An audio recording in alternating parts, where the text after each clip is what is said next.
मैंने सोचा कि मेरे हर मोटिवेशनल प्रोग्राम को किसी मंगल गीत, किसी प्रार्थना, ऐसी प्रार्थना जो रोम रोम को पुलकित कर दे, ऐसी किसी प्रार्थना से शुरू होना चाहिए। और फिर आज मैं अपने उस सपने के लिए यहाँ पर खड़ा हूँ, अपनी प्रार्थना रिकॉर्ड करने के लिए। उस प्रार्थना को रिकॉर्ड करने के पहले मैं उसके शब्द आप तक पहुँचाना चाहता हूँ।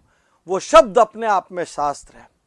उस प्रार्थना का मुखड़ा कहता है, प्रभु तुम मुझे शक्ति दो, खुद पर करूं विश्वास, मेरे लिए है जमी, मेरे लिए है आकाश। हम प्रभु से ये नहीं मांगते मुझे एक घर दे दो, मुझे एक बंगला दे दो, मुझे एक गाड़ी दे दो, मुझे कैश दे दो, मुझे अपॉर्चुनिटी दे दो।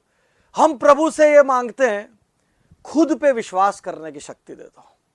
क्योंकि आदमी जो हारता है वो खुद पे अविश्वास से हारता है, खुद की कमजोरी से हारता है। किसी को बाहर वाले नहीं हराते। इंसान खुद को हराने के लिए खुद ही काफी है, उसको बाहर दुश्मन की जरूरत ही नहीं। प्रभु तुम मुझे शक्ति दो, खुद पर करूं विश्वास, क्योंकि मेरे लिए है जमी, मेरे लिए है आकाश। वो सबके लिए उतना ही है। आप में कितनी ताकत है, कितनी जमीन आप नाप सकते हो, कितने आसमान को आप मुट्ठी में ले सकते हो, यह आपको अपने आप से पूछना है। उसका अगला अंतरा कहता है, उन सबको मेरा नमन जिनसे ये जीवन मिला, गुरुजन और माता पिता त्रुटियों को करना क्षमा। उन सबको मेरा नमन। दुनिया में किसी भी चीज की शुरुआत शुक्रिया अदा करने से होती है, कृतज्ञता अदा करने से होती है।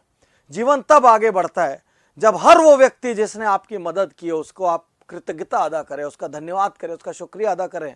इससे आप दिल से बड़े होते हैं और तब जीवन आगे बढ़ता है।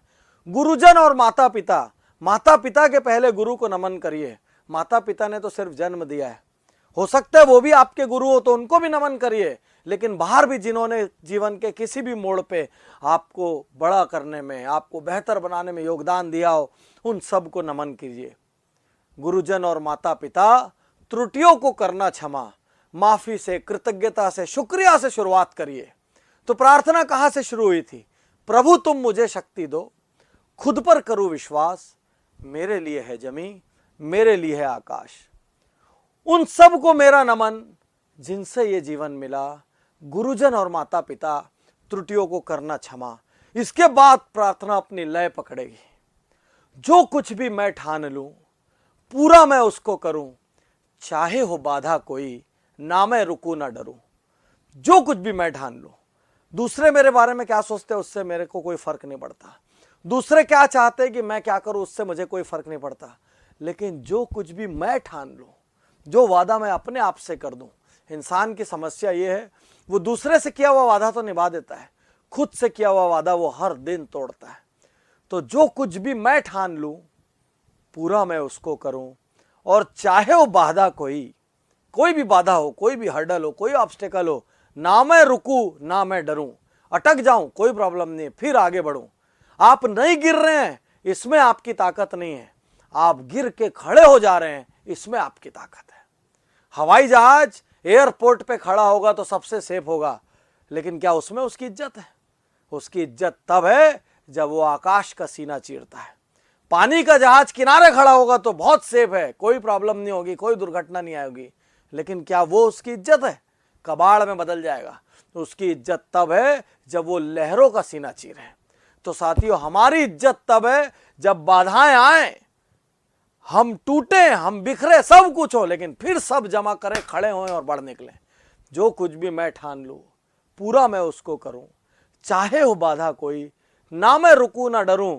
और अंतिम पंक्तियां, जाना है मुझको शिखर, खुशियां ही खुशियां जहां। जाना है मुझको शिखर। औसत आदमी क्या खुश होगा? औसत आदमी तो भीड़ है, उसका तो कोई नाम ही नहीं है। औसत आदमी आता और चला जाता है, किसी को कोई फर्क नहीं पड़ता। लेकिन एक ऐसी जगह पर पहुंचो जहां आप मन का काम कर सको, अपने व्यापार, अपने प्रोफेशन को इतना बढ़ाओ कि वो आपको सारी खुशियां ला के दे सके। आपको एक छोटे से रेस्टोरेंट में खाते हुए कभी मेनू कार्ड के दाहिने साइड में ना देखना पड़े कि अमाउंट कितना है। आपको एक गाड़ी लेते हुए कभी ये ना सोचना पड़े। आपको कहीं दान देते वक्त ये ना सोचना पड़े कि मेरे लायक है या नहीं, मेरे पास उतनी क्षमता है या नहीं। इतने बड़े बन जाओ। लोग कहते बड़े बन के क्या करेंगे? अरे बड़े बन के दूसरों की मदद करोगे, बड़े बन के और ताकत आएगी संसार को बड़ा करने में। याद रखना, इस बात से कोई फर्क नहीं पड़ता कि आप कितने सफल हो। फर्क इस बात से पड़ता है आप उतने सफल हो या नहीं जितनी योग्यता के साथ ऊपर वाले ने आपको भेजा था। हो सकता है ऊपर वाले ने आपको एक एक्स अमाउंट की योग्यता के साथ भेजा हो, एक एक्स लीडरशिप की योग्यता के साथ भेजा हो, एक एक्स काबिलियत के साथ भेजा हो, लेकिन आप थोड़ी दूर पहुंच के खुश होकर बैठ गए, बस मेरे लिए इतना बहुत है। आप सफल नहीं, आप असफल हैं। आप सफल तब होंगे जब आप अपनी पूरी योग्यता के साथ 100% न्याय करेंगे। तो जाना है मुझको शिखर, खुशियां ही खुशियां जहां,